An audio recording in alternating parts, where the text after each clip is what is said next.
एक गांव में मधु अपने बेटे के साथ रहती थी। एक दिन उसके बेटे सुनील ने अपनी माँ से कहा, माँ, आपको एक खुशखबरी सुनानी थी। बोलो बेटा, क्या बात है? माँ, मुझे शहर में नौकरी मिल गई है।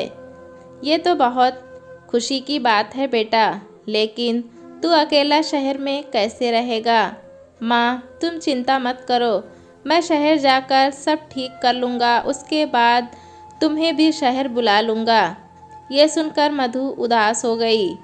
बेटा, तू मुझे छोड़कर चला जाएगा तो मैं किसके सहारे रहूँगी यहाँ? माँ, चिंता मत करो, थोड़े से पैसे जोड़कर आपको वहीं बुला लूँगा। कुछ दिन बाद सुनील शहर चला जाता है। वहाँ वो नौकरी करने लगता है।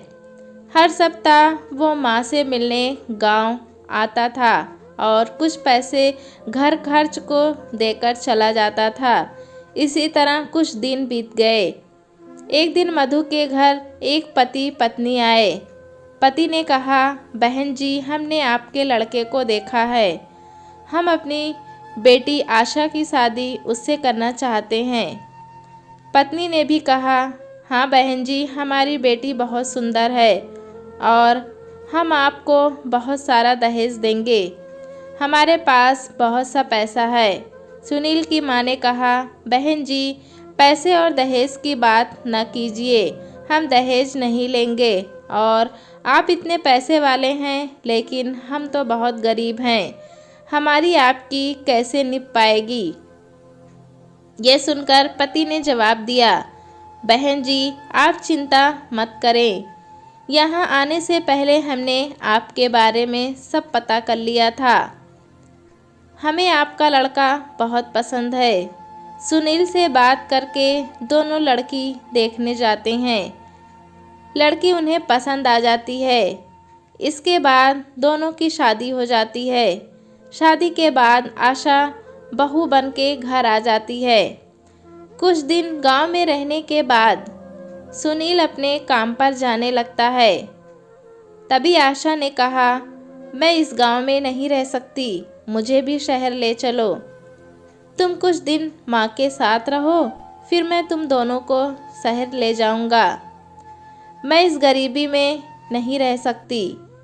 पता नहीं पापा ने क्या देखकर मेरी शादी कर दी यहाँ। या तो मुझे शहर ले चलो या फिर मैं अपने पापा के घर जाकर रहूँगी। माँ ने कहा, बेटा, तू बहू को लेकर चला जा, मेरी चिंता मत कर। नहीं माँ, ऐसा करते हैं, हम सब साथ में शहर चलते हैं। तीनों शहर में रहने लगते हैं।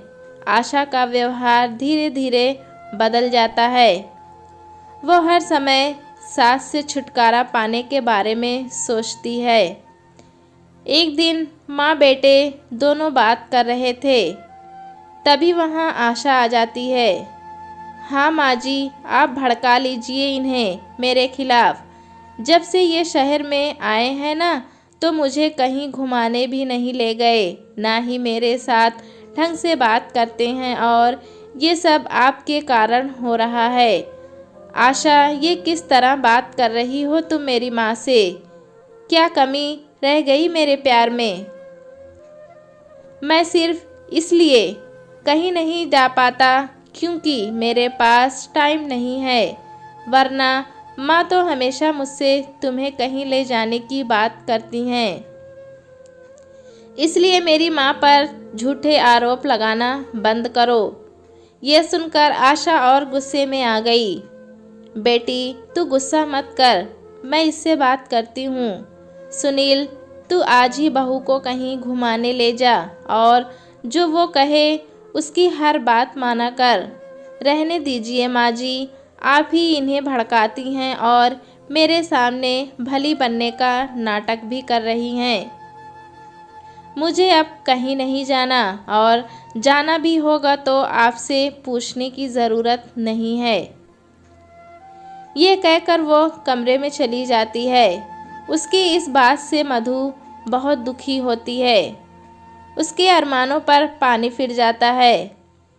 इधर सुनील भी बहुत दुखी हो जाता है। अगले दिन से आशा ने दोनों के लिए खाना बनाना बंद कर दिया और सुनील के जाने के बाद अपने पिता के घर चली जाती थी। घर का सारा काम मधु करती और जब सुनील के आने का समय होता तो उससे 1 घंटे पहले आ जाया करती थी। इस बात का सुनील को ज़रा भी पता नहीं चलता था।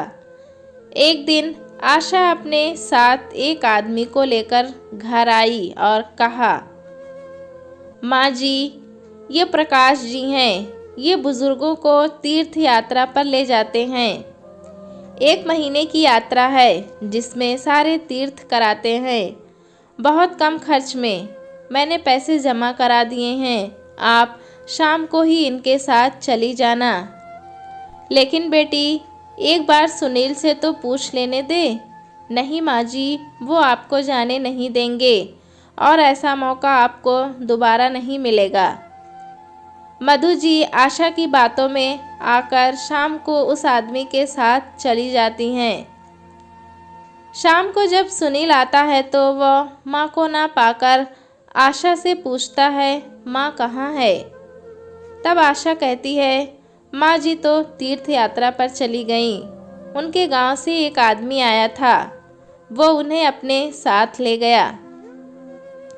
सुनील बहुत परेशान हो गया। वो कुछ दिन माँ का इंतज़ार करता रहा लेकिन माँ नहीं आई। उसके बाद वो गांव गया माँ के बारे में पता करने, लेकिन माँ का कहीं भी कुछ पता नहीं चला। आशा बहुत खुश रहने लगी थी। उसके रास्ते का कांटा जो हमेशा के लिए निकल गया था। इधर वो आदमी मधु जी को बहुत दूर ले जाकर एक रेलवे स्टेशन पर बैठाकर चला जाता है। मधु जी को कुछ पता नहीं होता। जब वो सुबह देखती हैं तो वहाँ कोई भी नहीं होता। मधु जी घबरा जाती हैं। वो रास्ता ढूंढने लगती हैं लेकिन उसे कहीं कुछ समझ नहीं आता। इधर सुनील अपनी माँ के लिए बहुत परेशान रहने लगा था। वो बहुत बीमार पड़ गया था। आशा ने जब ये सब देखा तो वो परेशान हो गई। एक दिन अपने पिताजी के पास गई। पापा, जिस आदमी को आपने भेजा था उसे पता करो कि मेरी सास कहाँ है। उनके बिना तो ये बीमार पड़ गए हैं। बेटी, तेरी सास को छोड़ने के बाद जब वो आदमी वापस आ रहा था तभी उसका एक्सीडेंट हो गया और वो मर गया और तब से मैं भी बीमार पड़ा हूँ। बेटी, हमें ऐसा नहीं करना चाहिए था। ये सुनकर आशा रोने लगती है। इधर माँ के गम में सुनील की बीमारी बढ़ती जा रही थी। उसके बचने की कोई उम्मीद नहीं रहती।